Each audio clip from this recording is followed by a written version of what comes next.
आज की इस वीडियो में फ्रेंड्स आप लोगों के साथ जो खाद शेयर करने वाली हूँ, ये खाद अगर आप आपके मोगरा के पौधे में डालते हैं तो आपके पौधे में नवंबर तक लगातार फ्लावरिंग होती रहेगी, प्लांट फूलों से भरा रहेगा।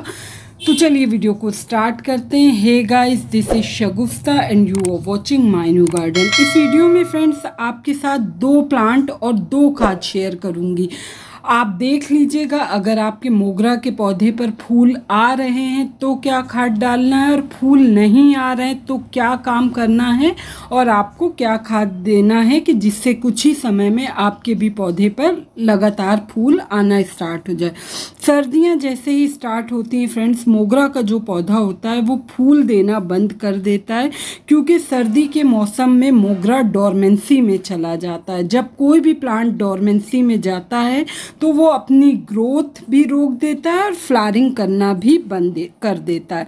नवंबर के आखिर तक जो टिप्स आपके साथ शेयर करूंगी, अगर आप उनको फॉलो करेंगे तो नवंबर के आखिर तक आपके पौधे में अच्छे से फ्लावरिंग होती रहेगी।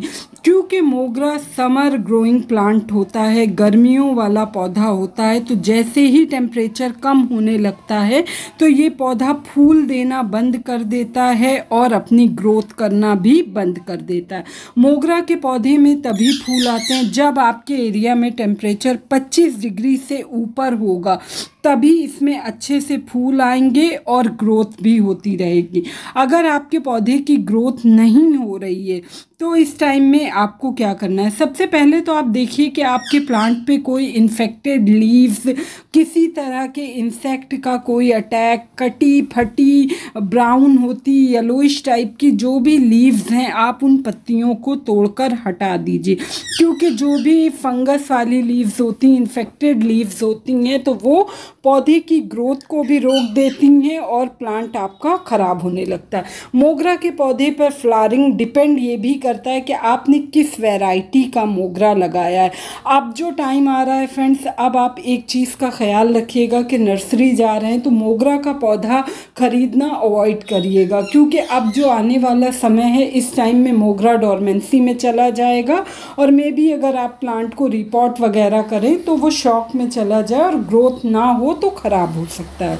दूसरा काम आपको ये करना है कि अगर आपका पौधा बहुत घना है, बहुत लंबी लंबी सी लेगी सी ब्रांचेज आ गई हैं, तो आप अपने प्लांट को शेप दे दीजिए।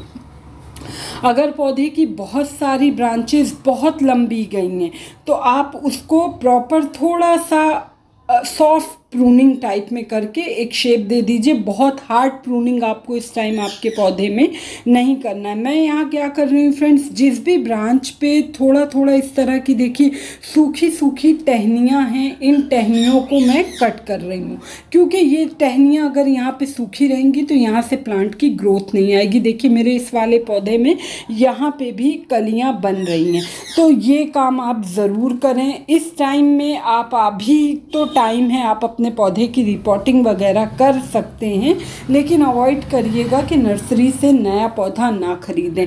जो पौधा आपके पास लगा हुआ भी है अब उसको कम खाद आपको देना है, क्योंकि अब जो ये टाइम आ रहा है तो ये प्लांट का रेस्टिंग टाइम है। इस टाइम में प्लांट रेस्ट करेगा तो एक्सेस खाद आपको नहीं डालना है। ये देखिए ये वाली एक ब्रांच बहुत ज़्यादा लंबी भाग रही थी तो मैंने इसको काट दिया, तो अब सारी ब्रांचेस की जो हाइट है वो सेम हाइट पे है, तो इससे पौधा बुशी समझ में आता है और अच्छा लुक भी आता है और फ्लावर्स भी आते हैं।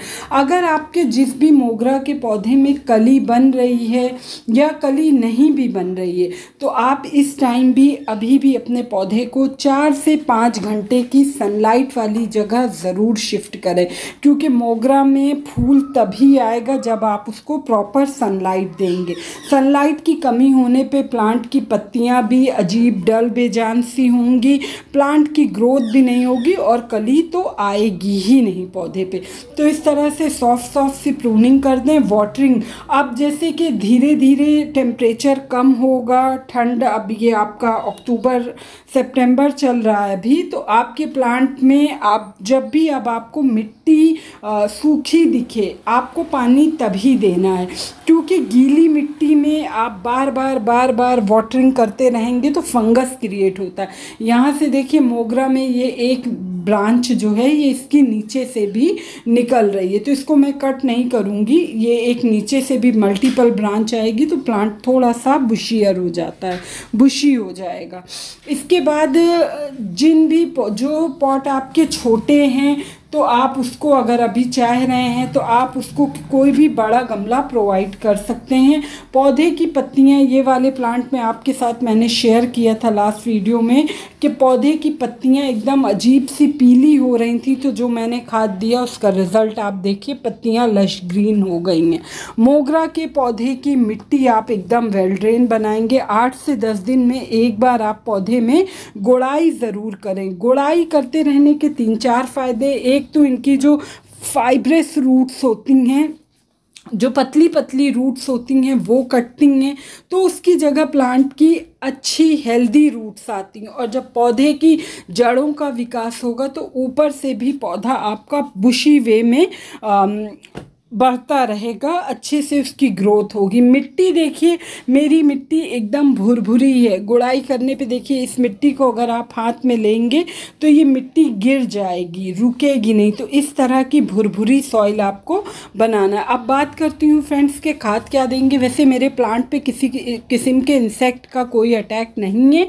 अगर आपके पौधे पे कुछ है, इंसेक्ट या फंगल डिजीज़ है, तो आप नीम ऑयल स्प्रे 15 डेज़ के गैप पे करें। नीम ऑयल जब भी स्प्रे कर रहे हैं तो शाम में करें। ये वाले पौधे में देखिए, जिसमें कली नहीं बन रही, उसमें मैं क्या खाद दे रही हूँ, ये है केले और प्याज के छिलके का पाउडर है। इसको अच्छे से धूप में सुखा के और मैंने इसको पीस के इसका इस तरह से पाउडर बना लिया। पौधे में पोटेशियम देना बहुत ज़रूरी होता है। पोटेशियम की जब आप कायदे से देंगे अपने प्लांट में तो ठंड, अब जो डॉर्मेंसी, जो विंटर स्टार्ट होगा तो उसमें पौधे ख़राब नहीं होंगे। जैसे भी आपने आपके पौधे को छोड़ा है उस समय आपको आपके पौधे वैसे ही मिलेंगे।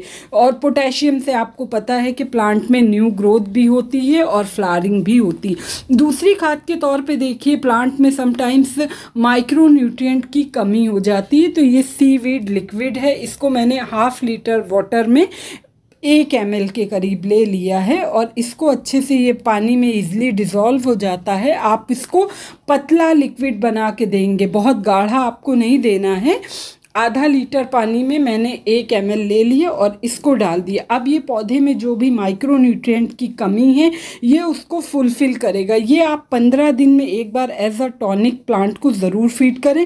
अगर आपके पास लिक्विड नहीं है, सीवीड ग्रैन्यूल्स है, तो आप उसको 1 चम्मच ग्रैन्यूल्स आप उसकी मिट्टी में डाल देंगे। अब ये जो दूसरा पौधा है जिस पे कली बन रही है लेकिन ग्रोथ ज़्यादा अच्छी नहीं है, इसकी छोटी छोटी सी ब्रांचेस निकल रहेंगे लेकिन अभी बढ़ नहीं रही हैं, तो उसके लिए देखिए 1 मुट्ठी के करीब ये कंपोस्ट है। कंपोस्ट बहुत ज़रूरी होता है किसी भी तरह का आपका पौधा है।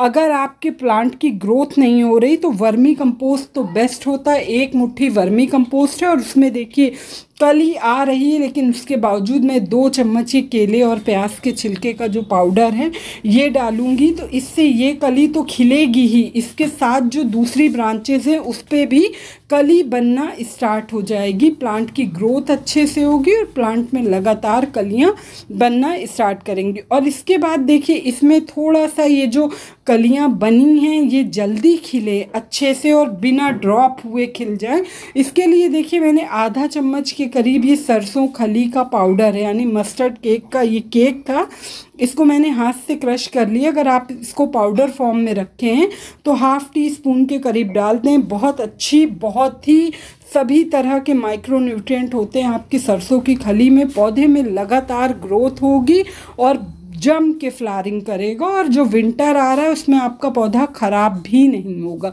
तो ये एक परफेक्ट कॉम्बिनेशन है खाद का, जिसमें आपकी कली बन रही है उस वाले पौधे में आप ये वाली खाद लें।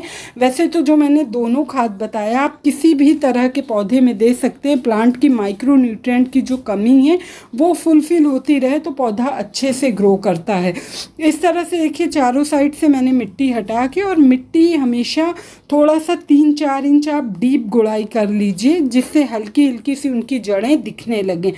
ऊपर से पौधे की जड़ें कटना अच्छा होता है, उनकी जगह हेल्दी जड़ें आती हैं। और प्लांट का अच्छे से डेवलपमेंट होता है। इस तरह से देखिए मैंने पूरी खाद फिल कर दिया है पॉट में। खाद देने के बाद अच्छे से वाटरिंग करिए। बस एक ही छोटी सी इन्फॉर्मेशन थी। होप आपको अच्छी लगी होगी। अच्छी लगी तो चैनल को सब्सक्राइब करिएगा, वीडियो को like and share. Bye bye.